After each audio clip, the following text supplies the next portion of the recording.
स्वागत है आपका भोजपुरी फिल्म टीम और सुमन सनम यूट्यूब चैनल पे। अगर न्यू है तो लाल बटन दबाकर चैनल को सब्सक्राइब करें और बेल आइकॉन को ऑन करें। धन्यवाद।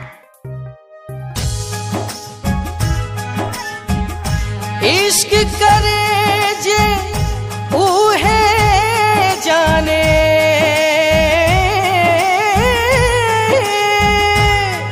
काहे जल जाले ऊपर वाने,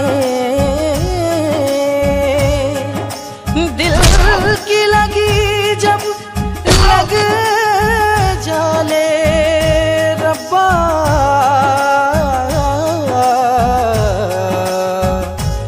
मिल जाले दो दीवाने।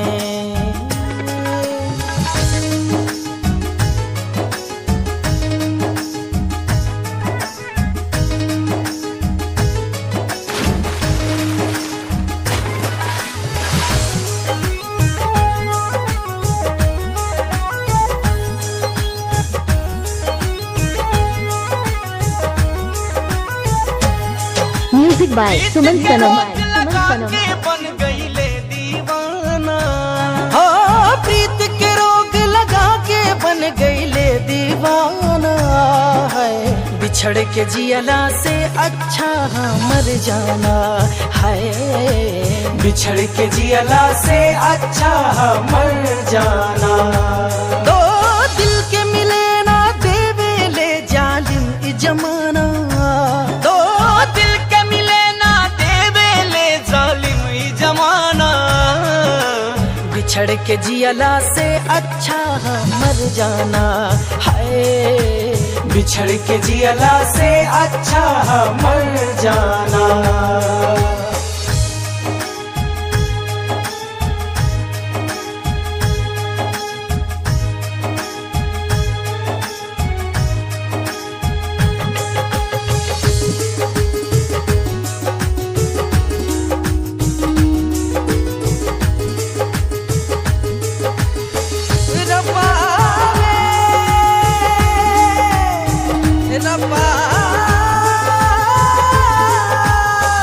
लगता कि प्यार के करो नजर लग गइल बा, रहिया में काट धाके केहू चल गइल बा।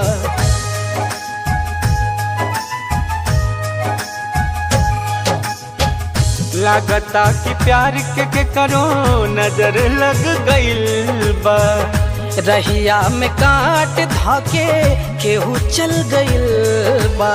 ओ रहिया में काट धाके केहू चल गइल बा।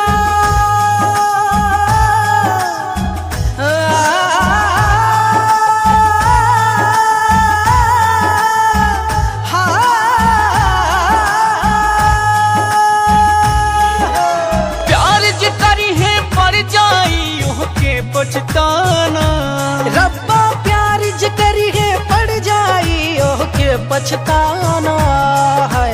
बिछड़ के जियला से अच्छा मर जाना है, बिछड़ के जियला से अच्छा मर जाना।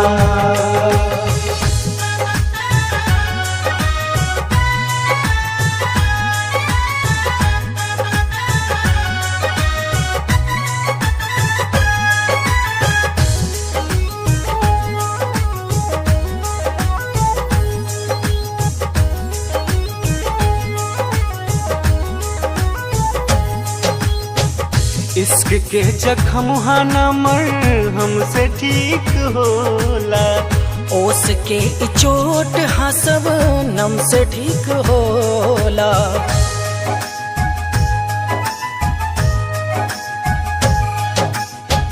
इश्क के जख्म हाना मर हमसे ठीक होला, ओस के चोट हाँ सब नम से ठीक होला।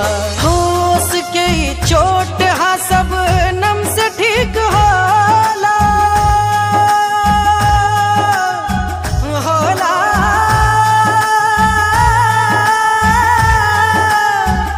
रब्बा प्यार करे वाला के मुश्किल हाँ समझा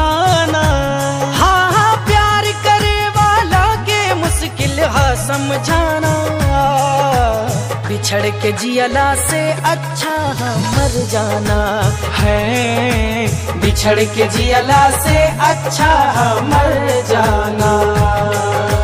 प्रीत के रोग लगा के बन गईले दीवाना, हो प्रीत के रोग लगा के बन गईले दीवाना है, बिछड़ के जियला से अच्छा मर जाना है, बिछड़ के जियला से अच्छा मर जाना। दो दिल के मिले ना देवे ले जालिम ई जमाना, दो दिल के मिले ना देवे ले जालिम ई जमाना, बिछड़ के जियला से अच्छा मर जाना, बिछड़ के जियला से अच्छा मर